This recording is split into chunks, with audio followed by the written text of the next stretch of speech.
इथं चातुर्य शहाणे झाले, तर हे शहाणे झाले म्हणजे नेमकं काय? आणि याबद्दल माऊलींना नेमकं काय सांगायचंय? महाभारताचं वर्णन करणारी ही ओवी आहे. खूप छान प्रश्न आहे आणि सुरेख प्रश्न आहे. सरस्वती चातुर्य अर्थ कला कामिनी आहे. तुम्ही तुमच्या मुलांना मोबाईल दिला, काय पाहायचं हे मुलाच्या बुद्धीवर आधारित आहे. तसं चातुर्य शहाणे झाले. चातुर्याची देवता सरस्वती आहे, तिने तुम्हाला चातुर्य दान केलं. पण सगळीकडे चातुर्य शहाणा असतं असं माऊलीचं म्हणणं नाहीये. ही जी ओवी आहे ही महाभारताचं वर्णन करणारी आहे. आणि महाभारताचं वर्णन करत असताना खूप अधिक ओव्या आहेत. जगातलं लिखाण ज्ञानोबराय म्हणतात हे महाभारतापासून संकल्पना सुचल्या.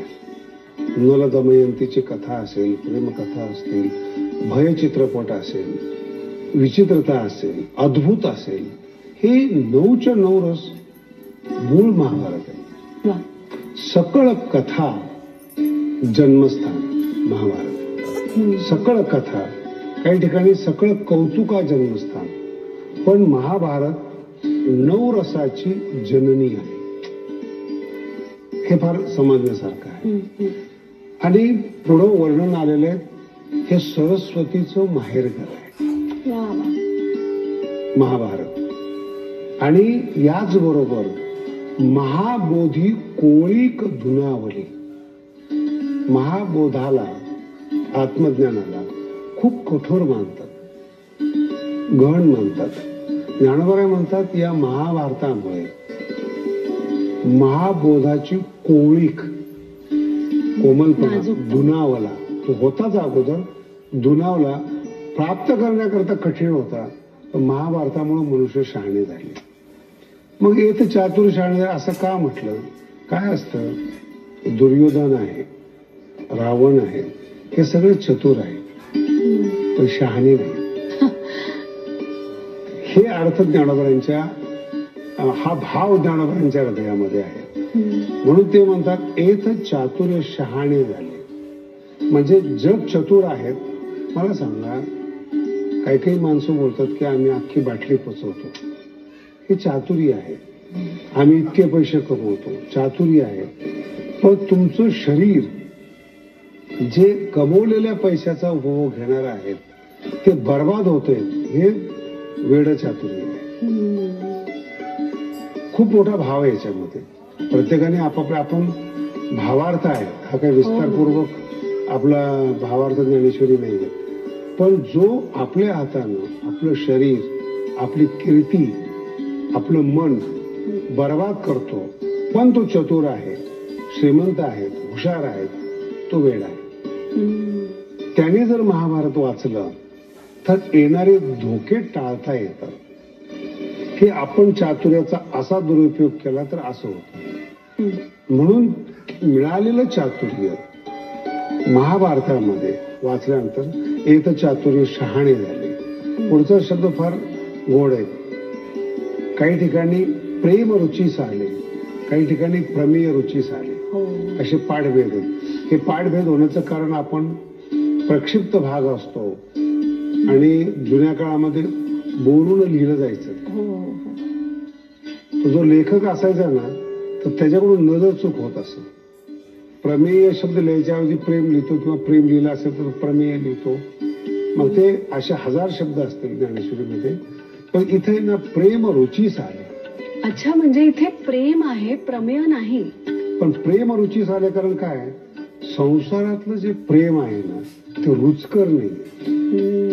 ते करत असताना गोड वाटतं, पण त्याचा अंत जो आहे तो विषासारखा होतो, रुची येत नाही. कारण की जिथं जिथं काही कथा आलेल्या आहेत त्या कथा आणि भक्तांच्या प्रेमाचं वर्णन आहे. कारण की याच प्रेमामुळे अर्जुनाला विश्वरूप दाखवलेलं आहे. म्हणून प्रेम रुचीस आले.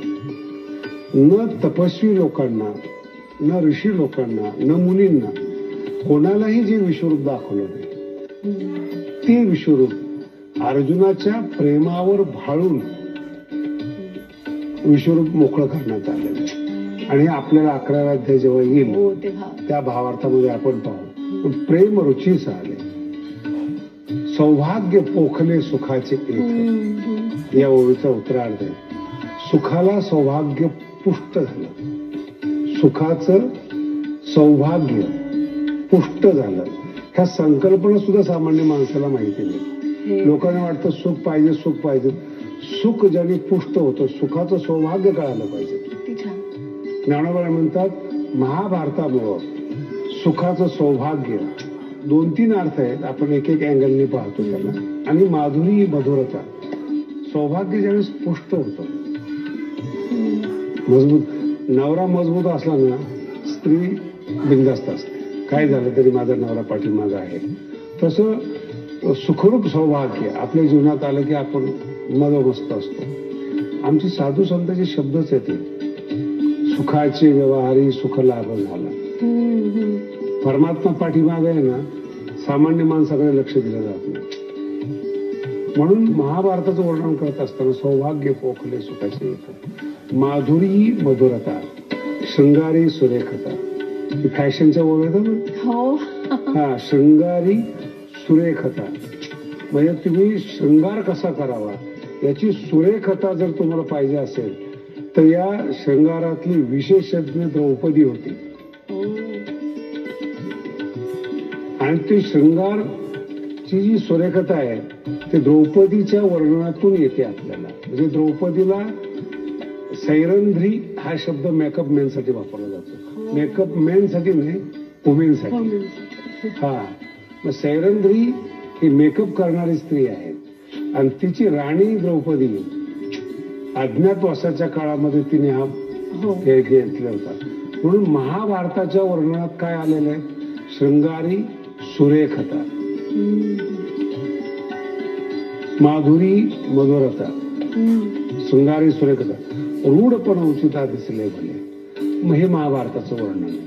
म्हणजे आपण जर महाभारताकडे अंधश्रद्धेने न पाहता शृंगार, माधुर्य, प्रेम, शहाणा चातुर्य, सकळ कौतुका जन्मस्थान असं पाहिलं तर अधिक बरं होतं.